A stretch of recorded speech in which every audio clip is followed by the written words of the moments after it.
I think it's important to recognize while there's a driver and a value to bringing in tourism, there's also the need to ensure you're prepared for that, so that you don't have environmental degradation or overpopulation or angry residents that are not going to be supportive of the initiatives that you're setting.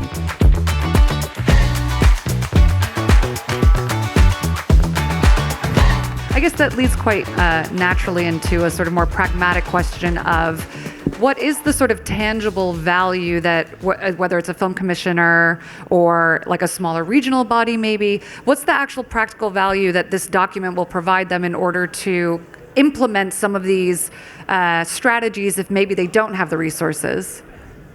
Well, I think the biggest question we always get is, where do we start?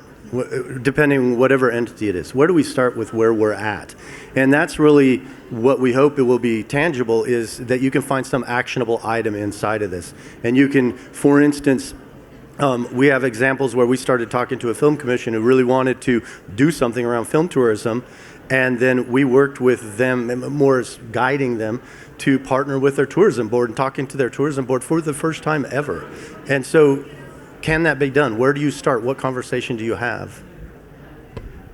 I guess the other sort of thing that you have to think about is it's nice to have a blueprint and a sort of guideline, but where are there maybe areas where there's more pressure on developing screen tourism, and how do you sort of, how does the document assist a film commissioner or even a production that maybe is looking to combine screen tourism as part of their incentive that they're applying for? So I guess at what point, how do you identify those specific pressure points within the timeline of developing screen tourism? I think the pressure point kind of starts even before, right? So if there's a film commission, let's say, that has a government office that's saying we need to develop something, we need to get to work, that's an early pressure point. I think through the course of the document that we've developed, we're trying to alleviate the pressure point by making various suggestions and recommendations so that from the start, the initiation of thinking about screen tourism, you have these recommendations already in place. So you don't have to be, I don't want to say you don't have to be concerned about pressure points, because you always have to be concerned about pressure points, but you don't have to feel like you're under pressure because you'll see the recommendations from the beginning. Is there a sort of facet of this document that applies not only to the sort of film commissioners, but also to production companies or production service companies maybe that are in regions in order to help them link up with initiatives around screen tourism? Yeah, we've been in some really interesting conversations with the studios. In in the conversations, they looked at us as like, oh, here's somebody who can stay behind when we leave and help with film tourism, help with this. We don't really want to field those questions or be involved.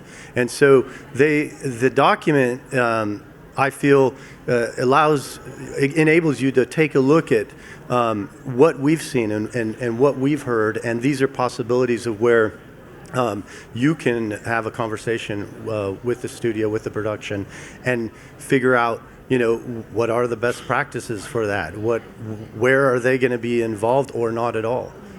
I think to piggyback on that as well, when we were working on the document, we were interviewing all of the different stakeholders and getting a lot of feedback. And I think some of the greatest feedback we received was in relation to the relationship with the studios and the challenge of working with them. So we did outline different types of action points within the process where there can be the discussions and negotiations and acquisition of assets and the ways that those specific two entities can work together. Is there anything in particular, sort of, you have this slide up here that sort of goes through, I guess, the life cycle of production as it relates to screen tourism. Is there anything else sort of that comes from the document that you could go through to sort of primer people for what is in it and how they can best approach the usability of it? I think one thing that I want to jump in and say, there have been a few panels about film tourism and screen tourism throughout the market and festival so far. And there's been a lot of focus on the value the community obtains from screen tourism. And our document talks about those different aspects and times when the different offices, be it the tourism office or the film commission, can work alongside the businesses and communities to have forward thoughts in regards to developing initiatives, in regards to crowd control, in regards to environmental protections. I think it's important to recognize while there's a driver and a value to bringing in tourism, there's also the need to ensure you're prepared for that, so that you don't have environmental degradation or overpopulation or angry residents that are not going to be supportive of the initiatives that you're setting. So I wanted to start with that one, but I know there are plenty of others. Yeah, I think mitigating tourism is really important. I mean, everybody goes to the locations that everybody knows, right?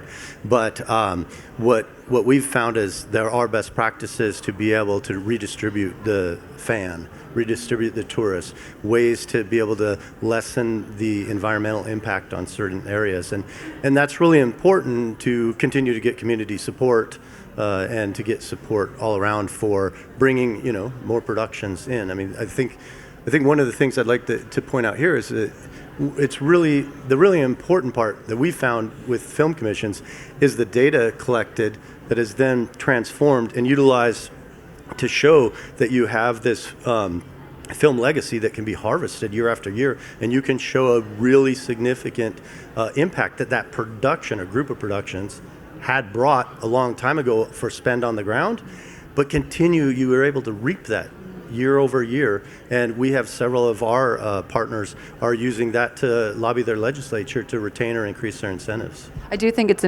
a very interesting point because there's a lot of conversation now around the economic impact studies of productions in a way of saying, well, are these incentives actually functioning in the way that they're being sold as? And I think this data gives you another sort of string to the bow of being able to say this is actually incentives are multifaceted, and bringing production is a multifaceted economic process, and there's a benefit to being proactive with screen tourism rather than it being the happy sort of byproduct of getting a hit location in a film or in a show. Yeah, I think it's also important and relevant to highlight in this cycle that part of the benefit of improving tourism is that it helps reinforce the value of production in the first place. So it goes right back to where it begins with production and bringing more production to your community.